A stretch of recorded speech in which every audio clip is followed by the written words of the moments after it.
బాధ ఎక్కడ పడితే అక్కడ ఎనర్జీ కోల్పోతున్నారు. ప్రజలు ఎక్కడెక్కడ బాధపడతారు గమనించండి. మామూలుగా మనం చాలా అనగానే కాళ్ళ రిగ్రెస్ గమనిస్తున్నాం. ఎందుకంటే మంచిగా గమనించేస్తా ఉంటారు. వాళ్ళు ఇక్కడ బాధ, వీళ్ళు అక్కడ బాధ, అలా గమనించాలి ఫస్ట్. అయినా గమనించాలి. గమనించిన తర్వాత మన జీవితంలో ఎక్కడ బాధపడుతుందో గమనించాలి. 2 చేయాలి. ఓకే.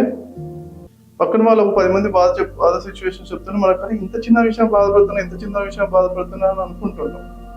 ఒకడేమో చంద్రుడి పైన మచ్చ ఎందుకుందని బాధపడుతుంది, ఒకడేమో రోడ్డు పైన అక్కడ చెత్త ఎందుకుందని బాధపడుతుంటాడు, ఒకడేమో వాడు నన్ను చూడలేదు అంటాడు, వాళ్ళేమో నన్ను చూడలేదు, సరిగ్గా రెస్పెక్ట్ చేయలేదు అంటాడు. అనుకుంటున్నాడు వీడు, అది నిజం అవునా కాదో కూడా తెలియదు, ఊహించుకొని మరీ బాధపడుతుంటాడు. కొంతమంది తిడితే బాధపడుతున్నా, వాడు తిట్టడం వల్ల బాధపడుతున్నా, నేను అంతా బాగానే ఉంటాను కానీ వాళ్ళు తిడుతున్నాను నన్ను అంటాడు.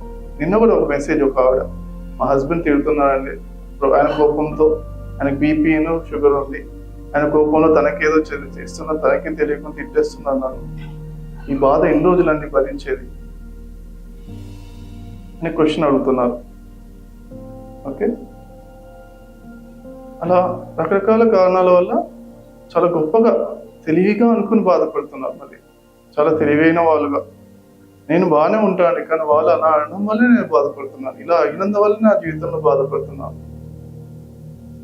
నేను సమర్థించుకుంటూ ఉంటాను, నేను అయినా కానీ ఇట్లా ఉండండి, అయినా కానీ హ్యాపీగా ఉండి పర్వాలేదు, ఇదంతా కూడా మాయ కదా, వాళ్ళు తిట్టినందుకు మనం ఎందుకు బాధపడాలి అని చెప్తున్నా కానీ లేదండి, అయినా కానీ అట్లా అందువల్ల బాధపడి ఇందువల్ల రకరకాల కారణాల వల్ల చెప్తూ ఉంటారు అనమాట, కన్విన్స్ చేస్తుంటారు.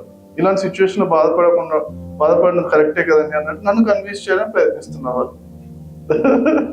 చాలా ఇంటెలిజెంట్ గా ఇవన్నీ రావాలి, పైకి రావాలంటే సిచ్యువేషన్స్ అని పైకి రావాలి, చాలా శక్తి కావాలి. అంటే వాళ్ళకి ఆ టైంలో కుదరట్లేదు, శక్తి పెరిగితే సహజంగా ఈజీగా వచ్చేస్తారు.